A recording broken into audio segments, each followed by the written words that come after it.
لا جناح علیکم ان طلقتم النساء ما لم تمسوهن او تفرضوا لهن فریضہ ومتعوهن على الموسع قدره وعلى المقتر قدره متاعا بالمعروف حقا على المحسنین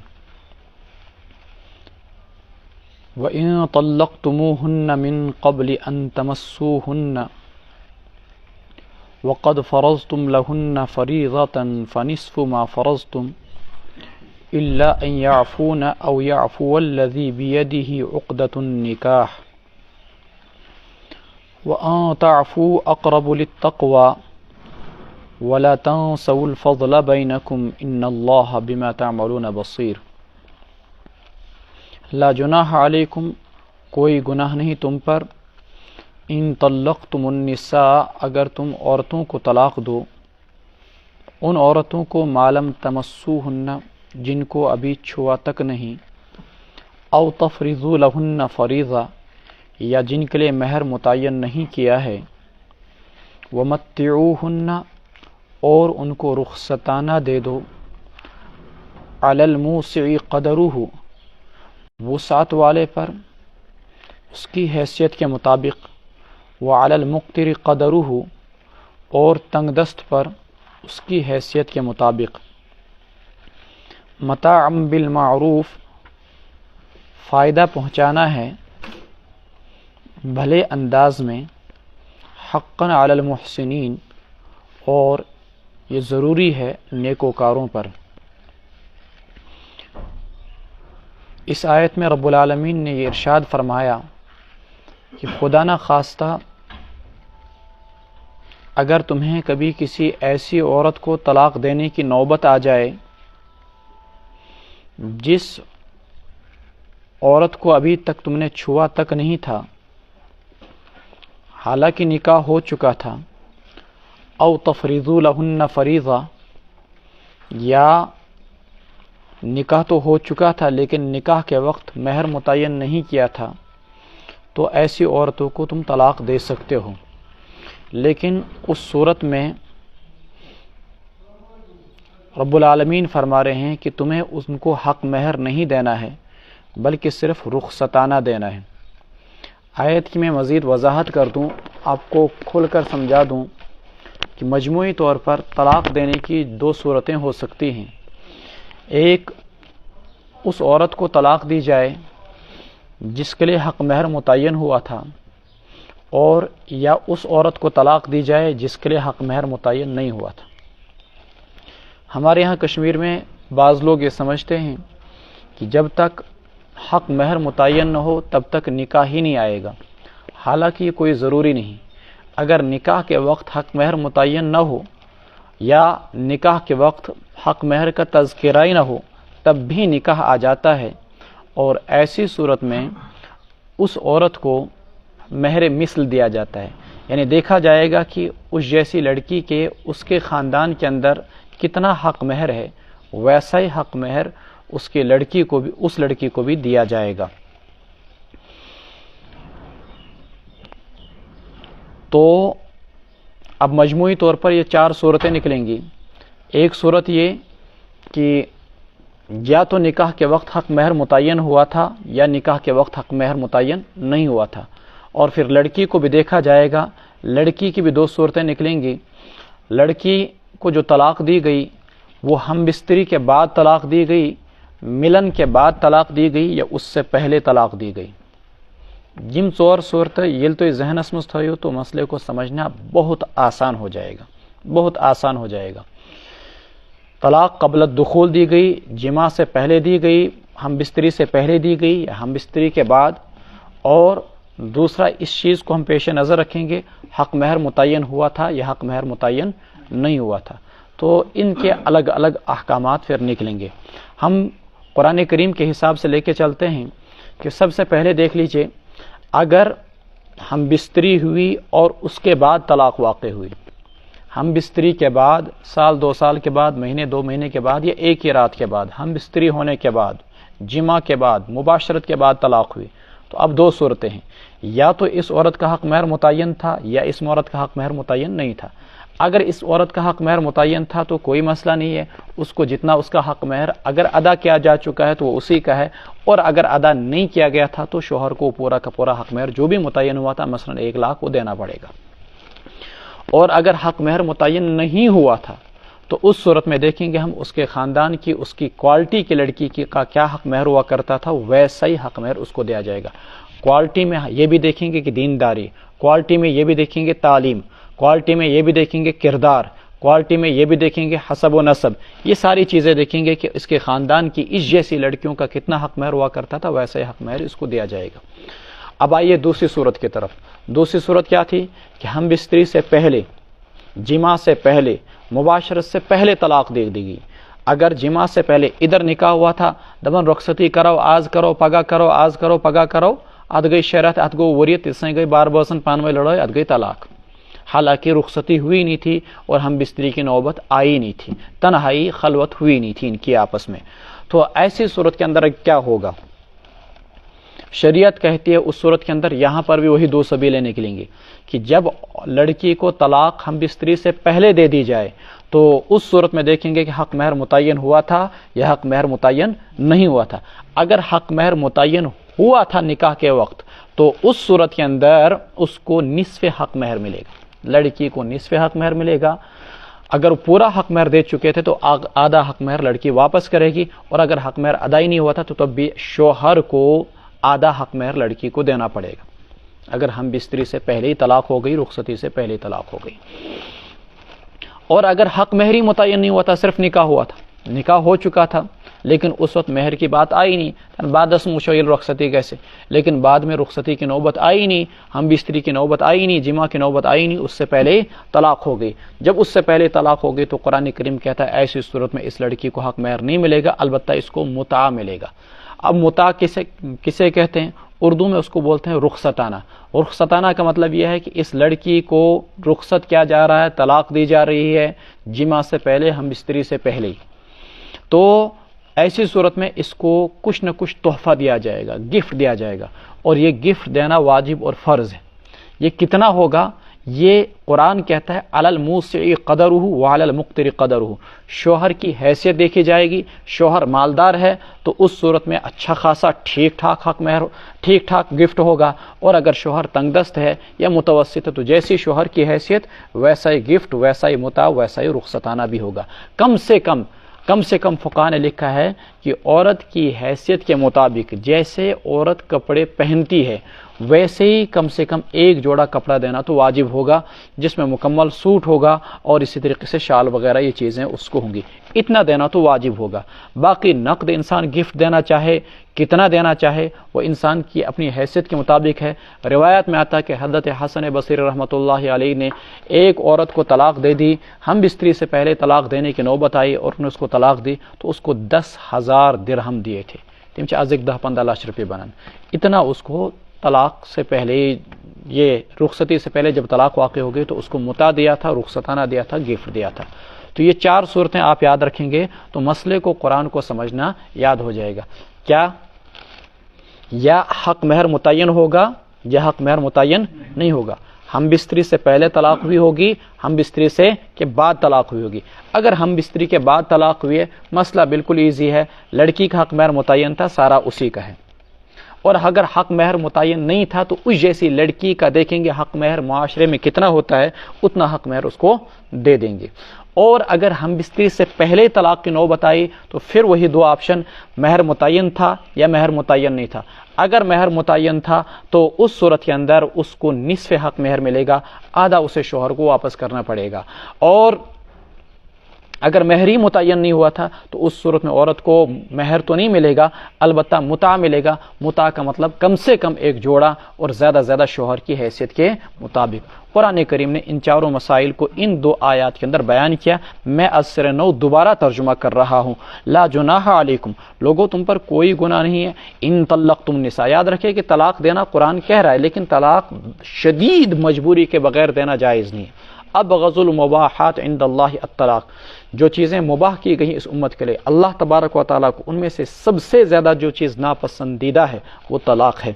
ان طلقتم النساء، اگر تم ان عورتوں کو طلاق دو جن کو تم نے ابھی تک چھوا ہی نہیں تھا، او تفریضوا لہن فریضہ، یا جن کے لیے تم نے مہر متعین نہیں کیا تھا، ومتعوہن، اور تم ان کو متع دے دو اگر طلاق قبل دخول کی نوبت آ گئی، علی الموسع قدرہ، صاحب وسعت پر اس کی حیثیت کے مطابق، وعلی المقتر، تنگ دست پر اس کی حیثیت کے مطابق فائدہ پہنچاؤ بھلے انداز میں، یہ لازم ہے، فریضہ بنتا ہے نیکوکار مردوں پر۔ وَإِن طَلَّقْتُمُوهُنَّ، قرآن کریم یہاں پر بھی کہہ رہا ہے جب سر ٹوٹتے ہیں، جب لوگ ایک دوسرے کو گالیاں دیتے ہیں، غیبتوں کی بھرمار ہوتی، اللہ تبارک و تعالیٰ یہاں پر بھی اخلاص اخلاق کی تعلیم دے رہا ہے اور نیکوکاری کی تعلیم دے رہا ہے، جیسا کہ اگلی آیت میں اور دیکھیے آپ، وَإِن طَلَّقْتُمُوهُنَّ، اور اگر تم نے ان کو طلاق دے دی چھونے سے پہلے، مِن قبل ان تمسوهن وقد فرضتم لهن فریضۃ، اور صورتحال یہ تھی کہ تم ان کے لیے مہر متعین کر چکے تھے، اوپر کیا آیا؟ مہر متعین نہیں کیا تھا، نیچے کیا آ رہا ہے؟ مہر متعین کر چکے تھے، فنصف ما فرضتم، تو جتنا مہر تم نے متعین کیا تھا اس کا آدھا تمہیں دینا ہوگا، الا ان یعفون، یہاں پر اللہ تبارک و تعالیٰ اخلاق کی تعلیم مرد اور عورت دونوں کو دے رہا ہے۔ عورت کو کہہ رہا ہے کہ الا ان یعفون، مناسب یہ ہے کہ سارا حق مہر چھوڑ دو، جب تمہاری عزت گئی نہیں، تم اس کے گھر گئے ہی نہیں، تمہارا کچھ گیا ہی نہیں، تو کیوں تم اس سے حق مہر لیتے ہو؟ چھوڑو، رہنے دو سارا ہی۔ لیکن یہ اخلاق کی تعلیم ہے، قانون تو وہ ہے جو اوپر بیان کیا گیا، اخلاق نیچے سکھلائے جا رہے ہیں، قانون کچھ اور ہے، احتیاط کچھ اور ہے، فتویٰ کچھ اور ہے، تقویٰ کچھ اور ہے۔ اللہ تبارک و تعالیٰ اوپر قانون بتلا دیا کہ کتنا کس کو دینا پڑے گا، لیکن نیچے اللہ تعالیٰ اخلاق سکھا رہے ہیں۔ اخلاق یہ ہے کہ ان یعفون، عورتیں سارا یہ حق مہر چھوڑ دیں، او یعفو الذی بیدہ عقدۃ النکاح، یا شوہر نے اگر حق مہر ادا کر دیا تھا اب کیوں آدھا واپس لینا، چھوڑ دو، رہنے دو۔ او یعفو الذی، یا چھوڑ دے وہ شخص، معاف کر دے وہ شخص جس کے ہاتھ میں نکاح کی گرہ ہے، اور نکاح کی گرہ شریعت کے اصول کے مطابق صرف اور صرف مرد کے ہاتھ میں، یعنی طلاق دینے کا اختیار صرف اور صرف مرد کو ہے، عورت کو نہیں۔ الذی، یہ بچے یہاں موجود ہیں، ان سے پوچھ لیجئے، الذی اسم موصول کا صیغہ برائے مذکر ہے، اور اللتی اسم موصول کا صیغہ آتا ہے برائے مؤنث، تو الذی بیدہ عقدۃ النکاح، جس کے ہاتھ میں نکاح کا پورا دار و مدار ہے، نکاح کی گرہ ہے، وہ کون ہے؟ مرد۔ تو اس وقت خواہ دنیا کی کتنے ہی قانون پاس ہو جائیں اور عورت کو طلاق کا اختیار دیا جائے، عورت کو طلاق دینے کا حق دیا جائے، قرآن اس کو نہیں مانتا۔ قرآن کہتا ہے کہ طلاق دینے کا اختیار صرف اور صرف کس کو ہے؟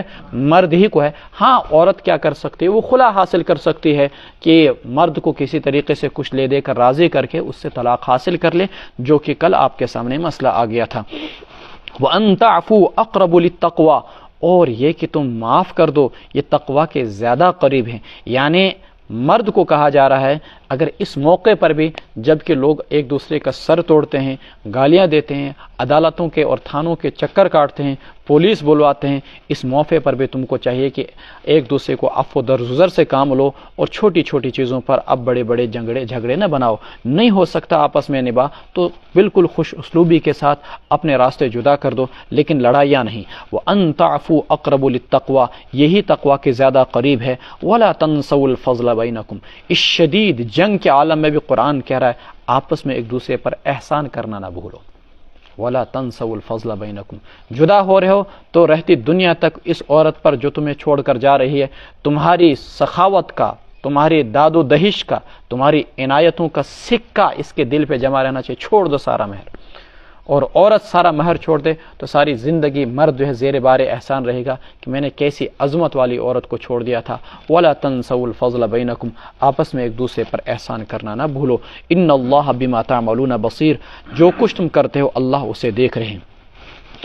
اب یہاں پر آ کر اللہ تبارک و تعالیٰ بیچ میں نماز کا تذکرہ کر رہے ہیں۔ نماز جب جھگڑے ہوتے ہیں تو لوگ دین کو پس پش ڈال دیتے ہیں۔ اللہ تبارک و تعالیٰ کہہ رہے ہیں ان حالات کے اندر بھی اور عام حالات کے اندر بھی کسی بھی صورت میں نمازوں کو نہ چھوڑو۔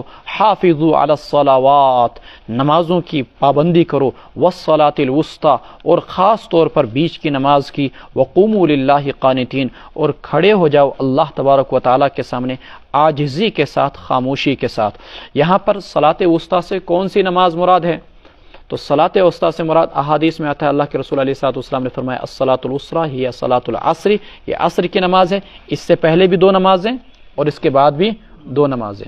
دیکھیے یہاں پر دنیا میں ایک طبقہ ایسا آیا ہے جو اپنے آپ کو اہل قرآن کہتا ہے، تم چوانا نماز 3 چونکہ 3 نمازوں کا تذکرہ 18ویں سپارے میں آیا، تم چھ نمان نہیں پڑھنے پانا سکے 5 نماز، لیکن یہ آیت بتلا رہی ہے کہ نمازیں 5 ہے۔ کیسے؟ اللہ تعالیٰ نے کہا کہ نمازوں کی پابندی کرو، اور الگ سے بتایا خاص طور پر صلاۃ وسطیٰ کی پابندی کرو۔ اب نمازوں کی پابندی کرو اور بیچ والی نماز، بیچ کب ہو سکتا ہے؟ جبکہ نمازیں 5 ہوں۔ دیکھیے اگر کہیں آپ 3 نمازیں، 3 اور صلاۃ وسطیٰ بن گئی 4، تو 4 میں تو بیچ نہیں ہو سکتا ہے نا، اور اگر آپ کہیں 3 تو صلاۃ وسطیٰ تو 3 ہو ہی نہیں سکتی، وہ تو صلاۃ وسطیٰ الگ سے ہوگی 4، تو لازماً آپ کو ماننا پڑے گا کہ اس صورت کے اندر یہاں 5 نمازیں، 2 پہلے اور 2 بعد میں، تبھی جا کر اس کا وسط نکل سکتا ہے، ورنہ اس کا وسط نہیں نکل پائے گا۔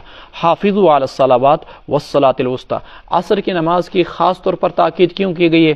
ایک تو اس موقع پر انسان کو دنیاوی مصروفیات بہت زیادہ ہوتی ہیں، دوسرا یہ فرشتوں کی تبدیلی کا وقت ہوتا ہے، تیسرا احادیث میں اس وقت کو انتہائی بابرکت قرار دیا گیا ہے، اس وقت اللہ تبارک و تعالیٰ کی جانب سے رحمت کی ہوائیں چلتی ہیں، اور یہ دعاؤں کی قبولیت کا بھی وقت ہے، اسی لیے اس نماز کی پابندی کی خاص طور پر تاکید کی گئی ہے۔ حضرات صحابہ کرام رضوان اللہ تعالی علیہم اجمعین فرماتے ہیں کہ پہلے ہم نمازوں میں باتیں کیا کرتے تھے، نماز اس پرن کہیں ہم نے کس گئے، بعد میں کوئی آتا تو جواب دے دیا کرتے تھے، کسی گفتگو کی ضرورت پڑی تو باتیں کر لیا کرتے تھے، لیکن جب اللہ کے رسول علیہ السلام پر یہ آیت اتری وقوموا للہ قانتین، اللہ کے سامنے خاموشی کے ساتھ، ایک ترجمہ یہ کیا گیا ہے کھڑے ہو جاؤ، تو رسول اللہ صلی اللہ علیہ وسلم نے اس کے بعد نماز میں بات کرنی بند کر دی، اور حضرات صحابہ کرام رضوان اللہ تعالی علیہم اجمعین نے بھی، گویا کہ نماز میں کلام کرنا یہ نماز کے فساد کا باعث ہوگا، اس سے نماز ٹوٹ جائے گی۔ یہی امام ابو حنیفہ رحمۃ اللہ علیہ کا مسلک ہے کہ جان بوجھ کر انسان نماز میں بات کرے یا بھولے سے نماز میں انسان بات کرے، نماز ٹوٹ جائے گی، جبکہ دیگر ائمہ میں سے بعض حضرات یہ فرماتے ہیں کہ جان بوجھ کر کرے تو نماز ٹوٹ جائے گی، لیکن بھولے سے کرے تو نماز نہیں ٹوٹے گی۔ فَإِنْ خِفْتُمْ فَرِجَالًا أَوْ رُكْبَانًا، پس اگر تمہیں اندیشہ ہو دشمن کا، فَرِجَالًا أَوْ رُكْبَانًا، تو اس صورت میں بھی تم کو نماز معاف نہیں، تب بھی نماز پڑھنی فریجالن، پیدل پڑھو، کھڑے کھڑے پڑھو۔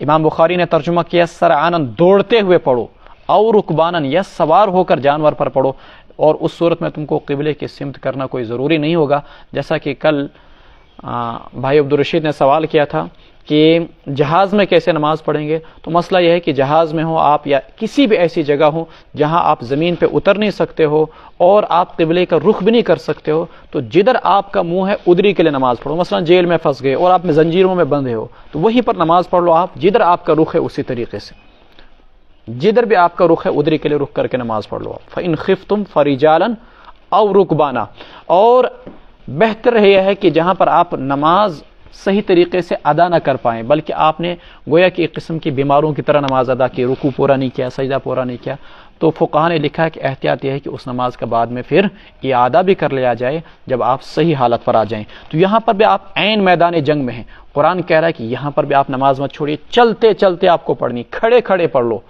فریجالن او رکبانا، یا سوار ہو کر پڑھو۔ حنفیہ نے ترجمہ کیا ہے یہاں پر فارجالن کا کھڑے کھڑے۔ مفتی تقی صاحب نے لکھا ہے کہ اگر کھڑے کھڑے بھی نہ پڑھ سکے تو کیا کرنا ہے، تو فرمایا کہ پھر اس صورت میں ایک ہی آپشن بچتا ہے کہ بعد میں قضا کر لے۔ عین میدان جنگ کے اندر سوار پر تو آسان ہے نماز پڑھنا، لیکن کھڑے بھی نہیں پڑھ سکتا، مسلسل چلتے پھرتے ادھر ادھر۔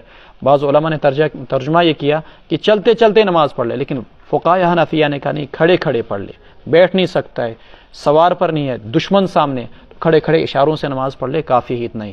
لیکن بعد میں ایسی نمازوں کا اگر اعادہ کر لیا جائے تو بہتر ہے، اگر میدان جنگ میں نماز پڑھیے اعادہ نہ بھی کرے تو کوئی حرج نہیں ہے۔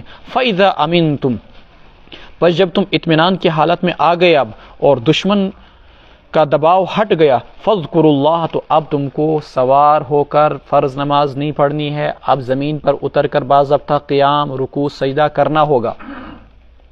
اب تم کو کھڑے کھڑے نماز نہیں پڑھنی ہے، اب تم کو رکوع بھی کرنا ہوگا، سجدہ بھی کرنا ہوگا، قعدہ بھی کرنا ہوگا، قیام بھی کرنا ہوگا۔ فَاذْكُرُوا اللَّهَ، تو پھر تم اللہ کو یاد کرو جیسا کہ اللہ نے تم کو سکھلایا ہے، مَا لَمْ تَكُونُوا تَعْلَمُونَ، جو کہ تم نہیں جانتے تھے۔ اس لیے فقہا نے کہا کہ نفل نماز جو ہے آپ سواری پر، گاڑی پر، کسی بھی جانور پر پڑھ سکتے ہو، جانور کا رخ خواہ مشرق کی طرف ہو، شمال کی طرف ہو یا جنوب کی طرف ہو، کوئی حرج نہیں۔ لیکن فرض نماز کے لیے اور وتر نماز کے لیے آپ کو زمین پر اتر کر قبلہ رخ کر ہو کر باضابطہ نماز پڑھنی چاہیے اور پڑھنی ہے۔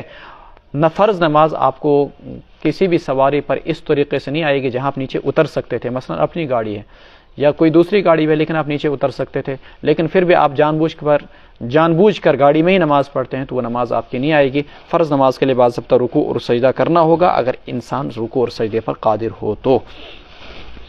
اگلا مسئلہ والذین یتوفون منکم، اور جو لوگ تم میں انتقال کر جائیں۔ کل پیچھے ایک آیت آئی تھی جس میں یہ بتلایا گیا تھا کہ اگر کسی شخص کا انتقال ہو جائے تو اس کی بیوی کو کتنی عدت گزارنی ہے؟ 4 مہینے 10 دن۔ الحمدللہ، ماشاءاللہ۔ لیکن یہاں پر اللہ تبارک و تعالیٰ فرما رہے ہیں کہ نہیں، آپ کو 1 سال کی عدت گزارنی ہے۔ شاہ ولی اللہ محدث دہلوی رحمۃ اللہ علیہ نے فرمایا کہ یہ آیت منسوخ ہے، اور ناسخ کون سی آیت ہے؟ بعد والی آیت جو پیچھے گزری۔ لیکن دوسرا قول ان کا یہ بھی ہے، فرماتے نہیں اب بھی منسوخ نہیں، اگر بیوی غریب ہو اور اس کے پاس کوئی ٹھکانہ نہ ہو تو شوہر کے وارثین کے لیے یہ حق بنتا ہے، انصاف ہے، یہ تقوی ہے یہ کہ اس بیچارے کو گھر سے نکال کر بے گھر نہ کریں، بلکہ اس کو وہیں پر 1-2 کمرے دے دیں تاکہ وہ کسی نہ کسی طریقے سے اپنا گزر بسر کر لے۔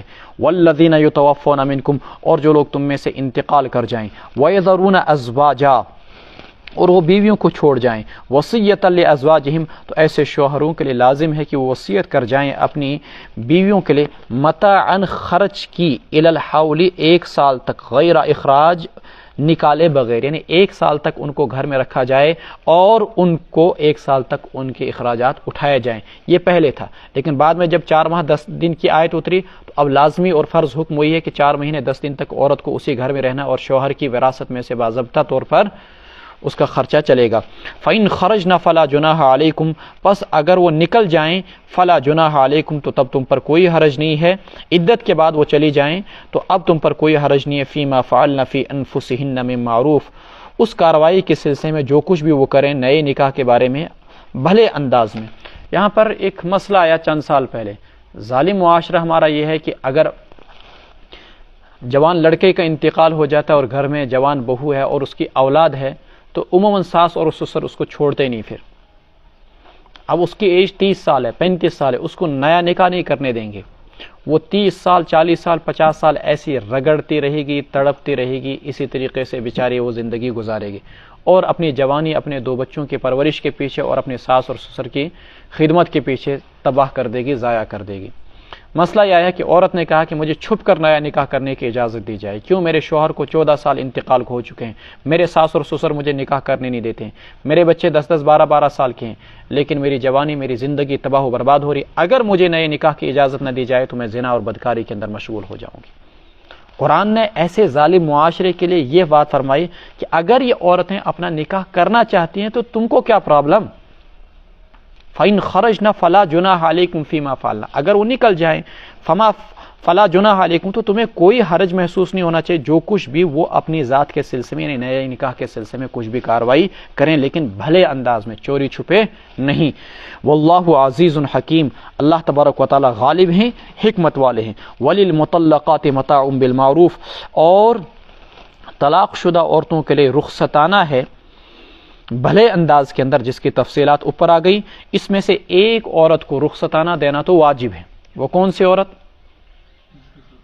جس کو ہم بستری سے پہلے طلاق دے دی گئی ہو اور اس کا حق مہر متعین نہیں تھا، ٹھیک ہے، ہم بستری سے پہلے طلاق دے دی گئی اور اس کا مہر متعین نہیں تھا، اس کو رخصتانہ دینا تو واجب ہے، جیسا کہ قرآن نے اوپر کہا متعوہن۔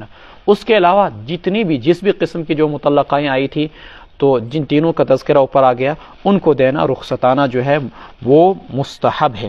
حقاً علی المتقین، یہ رخصتانہ مقرر ہے، علی المتقین، حق تلفی سے بچنے والوں کے لیے۔ ترجمہ دیکھیے کیا یہاں پر مفسرین نے، یہ رخصتانہ مقرر ہے علی المتقین، خدا ترسوں پر نہیں، حق تلفی سے بچنے والوں کے لیے۔ جو لوگ حق تلفی سے بچتے ہیں کسی کی بھی، ان کے لیے لازم ہے کہ ان عورتوں کو رخصتہ نہ دے دیں۔ کذالک یبین اللہ لکم آیاتہ، اسی طریقے سے اللہ تمہارے سامنے اپنی آیات کو بیان کرتے ہیں، لعلکم تعقلون، تاکہ تم سمجھ جاؤ۔ آگے ایک واقعہ ہے۔ واقعہ کیا ہوا کہ بنو اسرائیل کے اندر کسی ایک بستی کے اندر اللہ تبارک و تعالیٰ سے طاعون کی بیماری آئی، اللہ تعالیٰ کی طرف سے ایک عذاب آ گیا، طاعون کی بیماری پھیل گئی۔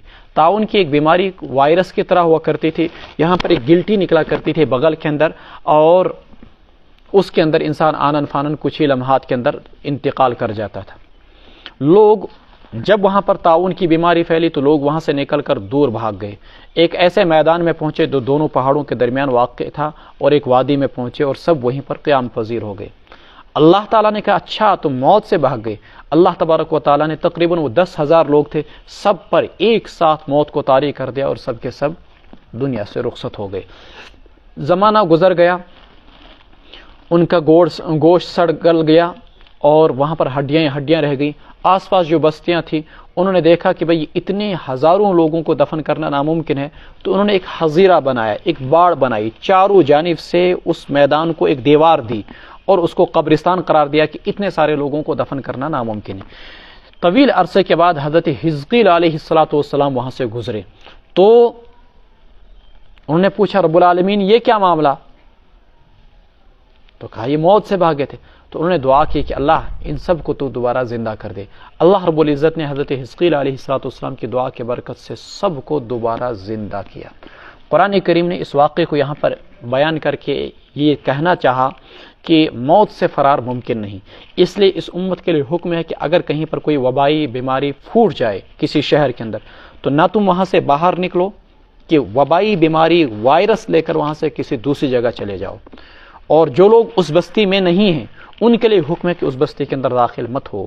حضرت عمر فاروق رضی اللہ تعالیٰ عنہ ملک شام کی طرف چل پڑے، ملک شام کی سرحد پر پہنچے۔ شام کے اندر طاعون پھیلا ہوا تھا، داخل ہوں یا نہ ہوں، فوجی جرنیلوں کا اصرار یہ تھا کہ آپ مسلمانوں پر ایک عظیم مصیبت آئی ہے، حادثہ کبریٰ آیا ہے، آپ ملک شام چلیں۔ لیکن حضرت عمر فاروق رضی اللہ تعالیٰ عنہ نے کہا نہیں، میں وہاں نہیں داخل ہو سکتا ہوں۔ جب ایک صحابی نے یہ حدیث سنائی کہ اللہ کے رسول علیہ السلام کا حکم ہے طاعون کے سلسلے میں جس بستی میں طاعون پھیلا ہو وہاں داخل نہ ہوں، اور جو لوگ وہاں ہیں وہاں سے باہر نہ نکلیں، تو غالباً حضرت ابو عبیدہ نے کہا تھا امیر المؤمنین هل تفر من قدر اللہ، کیا آپ اللہ کی تقدیر سے بھاگتے ہو؟ فرمایا نعم انا افر من قدر اللہ الی قدر اللہ، میں اللہ کی تقدیر سے اللہ کی تقدیر ہی کی طرف بھاگتا ہوں۔ تو اب حکم یہ ہے اس امت کے اندر کہ جہاں پر وبائی بیماری پھیلی ہو وہاں پر داخل نہ ہو، لیکن جو لوگ وہاں موجود ہیں وہ بھی وہاں سے باہر نہ نکلیں۔ الم تر الی الذین خرجوا من دیارہم، کیا آپ نے نہیں دیکھا ان لوگوں کو جو نکلے تھے اپنے گھروں سے، وہم الوف، اور وہ ہزاروں میں تھے، حذر الموت، موت کے ڈر سے، فقال لهم اللہ موتوا، اللہ نے ان سے کہا تم سب مر جاؤ، ثم احیاہم، پھر اللہ نے ان کو زندگی بخشی، ان اللہ لذو فضل علی الناس، اللہ لوگوں پر بڑا فضل کرنے والے ہیں، ولیکن اکثر الناس لا یشکرون، لیکن اکثر لوگ شکر گزار نہیں بنتے ہیں۔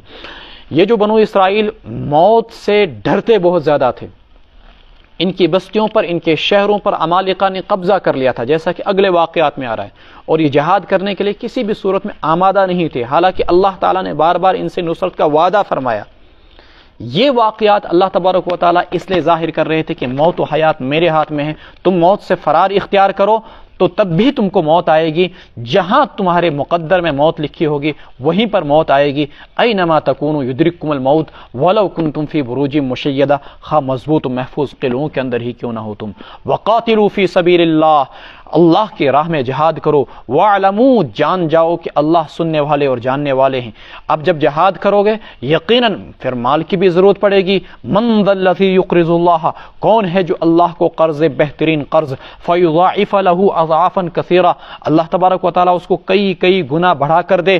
وَاللَّهُ يَقْبِضُ، اللہ ہی روزی کو تنگ کرتے ہیں، وَيَبْسُطُ، اور اللہ ہی فراخی بھی دیتے ہیں، روزی کو کشادہ بھی کرتے ہیں۔ وَإِلَيْهِ تُرْجَعُونَ، ترجعون، اور اسی کی طرف تم کو واپس کیا جائے گا۔ جنگ کے عالم میں انسان کو مال کی بہت زیادہ ضرورت پڑتی ہے۔ مثلا 10,000 کا لشکر ہے تو 10,000 لشکر کے لیے گھوڑوں کی ضرورت، 10,000 لشکروں کے لیے اونٹوں کی ضرورت، 10,000 لشکروں کے لیے دونوں ٹائم کھانے کی ضرورت، 10,000 لشکروں کے لیے ہتھیار کی ضرورت، 10,000 لشکر کے گھر والوں کے لیے اخراجات کی ضرورت، ان کی تنخواہیں وغیرہ۔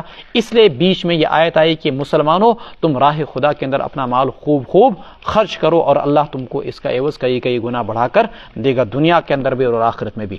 الم تر الی الملأ من بنی اسرائیل من بعد موسیٰ، اب ایک واقعہ، کیا آپ نے نہیں دیکھا بنو اسرائیل کی اس جماعت کو جو موسیٰ علیہ السلام کے بعد آئی؟ اذ قالوا لنبی لہم ابعث لنا ملکا نقاتل فی سبیل اللہ، جب انہوں نے اپنے پیغمبر سے کہا ابعث لنا ملکا نقاتل فی سبیل اللہ، آپ مقرر کیجئے ہمارے لیے کسی بادشاہ کو تاکہ اس کی زیر سرپرستی ہم اللہ کے اس کے جھنڈے تلے ہم اللہ کی راہ میں جہاد کریں۔ قال هل عصیتم، تو اللہ نے پیغمبر نے کہا هل عصیتم، کیا یہ بات قریب نہیں کہ ان کتب علیکم القتال، اگر تم پر جہاد فرض کر دیا جائے کہ تم نہ لڑو، اللہ تقاتلوا، قالوا وما لنا الا نقاتل فی سبیل اللہ، کہنے لگے ہمیں اس لائق کیا ہوا کہ ہم اللہ کی راہ میں نہ لڑیں، وقد اخرجنا من دیارنا، جبکہ ہمیں ہمارے بستیوں سے نکال دیا گیا اور ہمیں ہمارے بیٹوں سے بے دخل کر دیا گیا۔ فلما کتب علیہم القتال، پس جب ان پر جہاد کو فرض کر دیا گیا، تولوا، ان لوگوں نے روگردانی اختیار کی سوائے تھوڑے سے لوگ، الا قلیلا منہم واللہ علیم بالظالمین، اللہ تعالیٰ ظالموں کو خوب جاننے والے ہیں۔ یہ واقعہ قرآن کریم نے تقریباً 1.5 صفحے پر تفصیل کے ساتھ بیان کیا۔ میں اس واقعے کا خلاصہ بیان کر رہا ہوں تاکہ قرآن کی آیات کو سمجھنا آپ کو آسان ہو جائے جب مضمون ذہنوں میں مستحضر ہوگا۔ عمالقہ نامی دنیا کے اندر ایک قوم گزری ہے، بڑی جثے والی، بڑی طاقتور۔ ان لوگوں نے بنو اسرائیل کی بستیوں پر ملک شام کے اندر فلسطین میں اور ان کے شہروں پر قبضہ کر لیا، اور ان کو ان کے شہروں سے اور ان کو ان کی بستیوں سے ان کے دیہاتوں سے بے دخل کر دیا، نیز ان کے بچوں کو گرفتار کر کے غلام بنا لیا۔ وقد اخرجنا من دیارنا وابنائنا، برسہ برس گزرے، اس زمانے میں بنو اسرائیل کی جانب جس پیغمبر کو اللہ تبارک و تعالیٰ کی جانب سے مبعوث کیا گیا تھا ان کا نام تھا حضرت شمویل علیہ السلام۔ کیا یہ بوڑھے ہو چکے تھے اور ضعیف ہو چکے تھے۔ بنو اسرائیل عمالقہ کے ظلم و ستم سے تنگ آ کر ان کے پاس حاضر ہوتے ہیں اور ان سے دعا کی درخواست کراتے ہیں کہ آپ اللہ سے دعا کیجئے کہ اللہ ہمارے درمیان کسی بادشاہ کو مقرر کرے جس بادشاہ کی سرکردگی میں، جس بادشاہ کے جھنڈے کے تلے ہم عمالقہ کے خلاف جہاد کریں۔ تو شمیل علیہ السلام ان کی فطرت سے خوب اچھی طریقے سے آگاہ تھے۔ انہوں نے آگے سے کہا اگر میں نے اللہ سے دعا کی اور اللہ نے تمہارا کسی کو رہبر مقرر کیا تو کیا یہ بات بعید نہیں ہے، ناممکن نہیں ہے، بلکہ یقینی لگ رہا ہے ایسا کہ تم لوگ پھر جہاد نہیں کرو گے اور وہ بیچارہ بادشاہ اکیلا رہ جائے گا۔ کہا کیوں نہیں، ہم تو جہاد ضرور کریں گے، جبکہ ہماری زمینوں پہ انہوں نے قبضہ کیا، ہمارے بیٹوں کو انہوں نے غلام بنا لیا، ہم تو ضرور جہاد کریں گے۔ چنانچہ شمیل علیہ السلام نے اللہ تعالیٰ سے دعا کی۔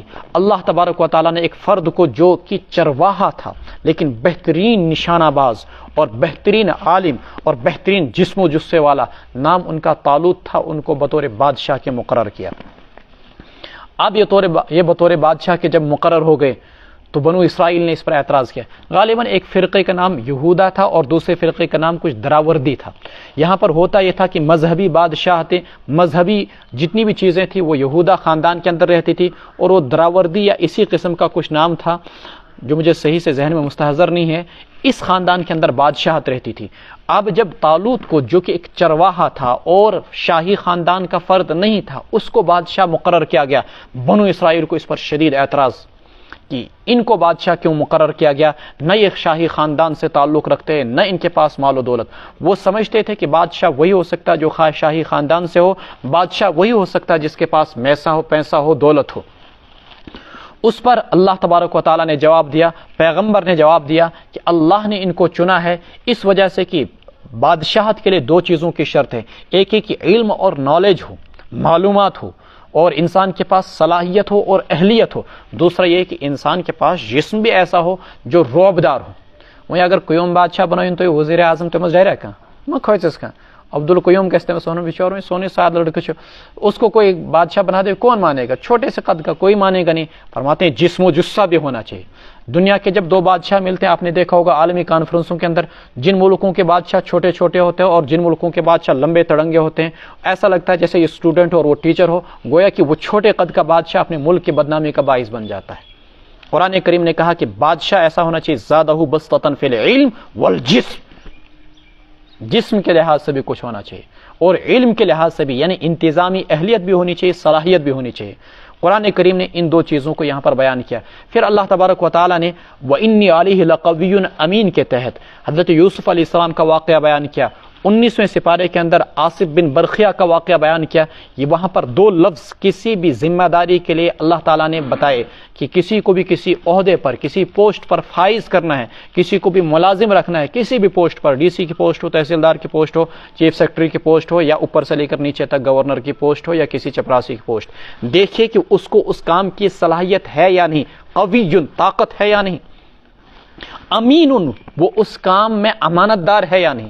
ہمارے یہاں صلاحیتیں تو دیکھی جاتی ہیں، سرٹیفکیٹیں چیک کی جاتی ہیں، لیکن امانت داری چیک نہیں کی جاتی۔ یہی وجہ ہے کہ معاشرے کے اندر کرپشن عام ہو گیا۔ تو بہرحال اب حضرت طالوت علیہ السلام جب بادشاہ مقرر ہو گئے تو اللہ تعالیٰ نے فرمایا کہ ان کی بادشاہت کی ایک علامت یہ ہے کہ تمہارا جو سامان تھا، تمہارے جو سلف صالحین کی آثار، تبرکات تھے، جو نشانات تھے، وہ تبرکات و نشانات تم کو واپس کر دیے جائیں گے۔ بنو اسرائیل کے پاس ایک صندوق تھا، اس صندوق کے اندر حضرت موسیٰ علیہ السلام کی کچھ یادگار چیزیں تھیں، حضرت ہارون علیہ السلام کی کچھ یادگار چیزیں تھیں، مثلا عصائے موسیٰ اس میں تھا، یا اسی طریقے کی کچھ دیگر چیزیں تھیں اس کے اندر۔ اس صندوق کے اندر بہت سارے تبرکات اور سلف صالحین کے کپڑے وغیرہ چیزیں تھیں اس صندوق کے اندر۔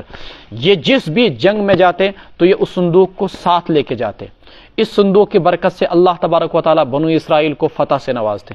لیکن ایک موقع پر ایسا ہو گیا کہ عمالقہ بنو اسرائیل پر غالب آ گئے اور انہوں نے بنو اسرائیل کو شکست فاش دے دی۔ شکست فاش دینے کے بعد ان کا وہ صندوق بھی لے اڑے۔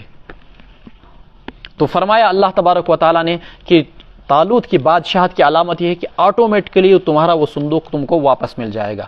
ادھر اللہ تبارک و تعالیٰ نے نظام کو حرکت میں لایا۔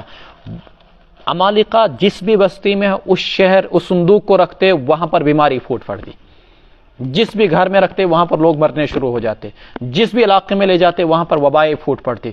انہوں نے کہا بھائی یہ تو کچھ ہمارے لیے مصیبت ہی بن کے آ گیا صندوق، ایسا کرو کہ اس کو واپس کر دو۔ چنانچہ انہوں نے بیلوں پر بٹھا کر، بیلوں کی جو گاڑی ہوتی ہے بیل گاڑی پر اس صندوق کو ڈال دیا اور اس کو ہکا دیا۔ چنانچہ فرشتوں نے ان بیلوں کو ہکا کر اور اس صندوق کو کدھر پہنچایا؟ بنو اسرائیل کی بستیوں میں پہنچایا۔ یوں ان کا یہ صندوق واپس آ گیا اور طالوت کی بادشاہت کی علامت کو اللہ تبارک و تعالیٰ نے ظاہر کر دیا۔ اب یہ لوگ نکلے ہزاروں کی تعداد میں عمالقہ کے ساتھ جنگ کرنے کے لیے۔ عمالقہ کی جانب سے جو فوجی جنرل تھے اس کا نام تھا جالوت۔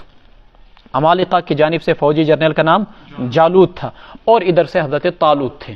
چنانچہ مقابلہ ہوا۔ مقابلہ ہونے سے پہلے یہ ہوا کہ دریائے اردن بیچ میں آ گیا۔ دریائے اردن اس وقت اردن میں پڑتا ہے اور اس کا کچھ حصہ فلسطین میں اس زمانے میں پڑتا تھا، اب سوکھ گیا ہے۔ اس کا سارا پانی جو ہے اسرائیل نے روک کر اپنی بستیوں پر لگا دیا ہے۔ بڑی پریشانی کے عالم میں وہاں پر لوگ رہتے ہیں، چونکہ کسی ملک کے دریا کے پانی کو روک دیا جائے، آپ ہی سوچ لیجئے کہ اگر یہاں جہلم کے پانی کو کاٹ دیا جائے تو پورا کشمیر جتنی بھی کھیتی باڑی ہے اس کی کتنی پریشانی ہوگی۔ ایسا ہی بیچارے اردن والوں کے ساتھ ہوا۔ اب وہ کچھ بول نہیں پاتے، اسرائیل نے ان کے پورے دریائے اردن کے پانی کو روک کر ادھر اپنی کھیتی باڑی میں لگا دیا اور اپنی زراعت بڑی شاندار انداز میں وہ کر رہے ہیں۔ چنانچہ دریائے اردن راستے میں پڑتا تھا۔ دریائے اردن جب راستے میں پڑنے لگا تو حضرت داؤد علیہ السلام طالوت نے ان سے کہا کہ تمہارا امتحان یہ ہے کہ اس دریا سے کسی نے بھی پانی نہیں پینا ہے۔ ادھر سے دھوپ تھی، دوپہر کا وقت تھا، تو جو بھی دریا میں سے پانی پیے گا اس کے لیے یہ ہے کہ وہ جہاد میں ہمارے ساتھ شرکت نہیں کر سکتا ہے۔ ہاں سوائے اس کے کہ کوئی ایک چلو پانی پی لے اس کی اجازت ہے۔ جو ہی یہ لوگ دریا پر ٹوٹ پڑے تو ہزاروں کے ہزاروں لوگ جو ہی دریا کے پاس پہنچے، ہزاروں کے لوگ دریا پر ٹوٹ پڑے اور پانی ڈٹ کے پیا۔ حضرت طالوت نے ان سب کو واپس کر دیا۔ کتنے لوگ پیچھے بچے؟ کچھ روایت میں آتا ہے 600 اور ایک روایت میں آتا ہے 313 جو اصحاب بدر کی تعداد تھی۔ ادھر سے جالوت کے لشکر کے بارے میں آتا ہے کہ وہ 1 لاکھ تھی اور ایک روایت میں آتا ہے وہ 2 لاکھ تھے۔ اب دشمنوں کا آمنا سامنا ہوا، دشمن کا آمنا سامنا ہوا۔ حضرت داؤد علیہ السلام طالوت کے لشکر میں تھے جنہیں اللہ تبارک و تعالیٰ نے فہم و فراست سے نوازا تھا۔ انہوں نے وقتل داؤد جالوت، انہوں نے جالوت کو قتل کر ڈالا۔ چھپ کر پتھر اس انداز میں نشانہ بنا کر ان کی آنکھ میں اور ان کے سر پہ مارا کہ وہیں پر ڈھیر ہو گیا، جس کے نتیجے میں جب کسی بھی قوم کا قائد مر جائے، رہبر اور سربراہ مر جائے، تو یقینی بات ہے کہ لشکر کے اندر بھگدڑ مچ جاتی ہے۔ لشکر کے اندر بھگدڑ مچ گئی اور وہ سارے کے سارے لوگ میدان چھوڑ کر فرار ہو گئے۔ یوں اللہ تبارک و تعالیٰ نے اہل ایمان کو فتح سے نوازا۔ یہ واقعہ ان 2 صفحات کے اندر میں نے بیان کیا ہے، یہ اللہ تبارک و تعالیٰ نے بیان کیا ہے۔ مختصر سا خلاصہ آپ کے سامنے آ گیا۔ اب آیات کا ترجمہ دیکھیے۔ وقال لهم نبیہم، اور کہا بنو اسرائیل سے ان کے پیغمبر نے، کیا نام تھا ان کا؟ حضرت پیغمبر کا نام شمویل علیہ السلام۔ ان اللہ قد بعث لکم، اللہ نے مقرر کیا ہے تمہارے لیے طالوت کو بطور بادشاہ کے ملکہ۔ قالوا انا یکون له الملک علینا، کہنے لگے کیسے ہو سکتی ہے بادشاہت ان کی ہم پر، ونحن احق بالملک منہ، جبکہ ہم زیادہ حقدار ہیں بادشاہت کے اس کے بنسبت۔ یہی ہوتا ہے غلام قوموں کے اندر، جو ہی ان کے اندر کوئی ایسا فرد اٹھتا ہے جو ان کو غلامی سے آزادی دلائے، تو ہر ایک شخص کرسی کا چہیتا بن کر اور کرسی اور اقتدار کا وہ طلبگار بن کر قوم کے اندر پھوٹ ڈالتا ہے۔ وَلَمْ يُؤْتَ سَعَةً مِّنَ الْمَالِ، اور قوم کو مال کے اندر اور اس کو مال کی فراوانی بھی نہیں دی گئی۔ قَالَ إِنَّ اللَّهَ اصْطَفَاهُ عَلَيْكُمْ، پیغمبر نے کہا کہ اللہ نے چن لیا ہے ان کو تم پر۔ وَزَادَهُ بَسْطَةً فِي الْعِلْمِ وَالْجِسْمِ، علمی اور جسمانی لحاظ سے ان کو تم پر فوقیت دی ہے۔ واللہ یؤتی ملکہ من یشاء، اللہ جسے چاہتا ہے اپنی بادشاہت سے نوازتا ہے، جسے چاہتا ہے ملک دیتا ہے۔ واللہ واسع علیم، اللہ وسعت والے ہیں، علم والے ہیں۔ وقال لهم نبیہم، اور بنو اسرائیل سے ان کے پیغمبر نے کہا، ان آیت ملکہ، ان کی بادشاہت کی علامت یہ ہے، ان یأتیکم التابوت، ان کی حکومت کی علامت یہ ہے کہ آ جائے گا تمہارے پاس وہ تابوت، فیہ سکینۃ من ربکم، جس میں تمہارے لیے تمہارے رب کی جانب سے سکون اور اطمینان کا سامان ہے، وبقیۃ مما ترک، اور وہ بچا کچا کچھ سامان جو چھوڑا تھا آل موسیٰ نے اور آل ہارون نے، مما ترک آل موسیٰ و آل ہارون تحملہ الملائکۃ، اور اس سامان کو اٹھائے ہوئے کون آئیں گے، اس صندوق کو اٹھائے ہوئے کون آئیں گے؟ ملائکہ آئیں گے، فرشتہ آئیں گے۔ ان فی ذلک لآیۃ لکم ان کنتم مؤمنین، یقیناً اس میں تمہارے لیے نشانی ہے اگر تم صاحب ایمان ہو۔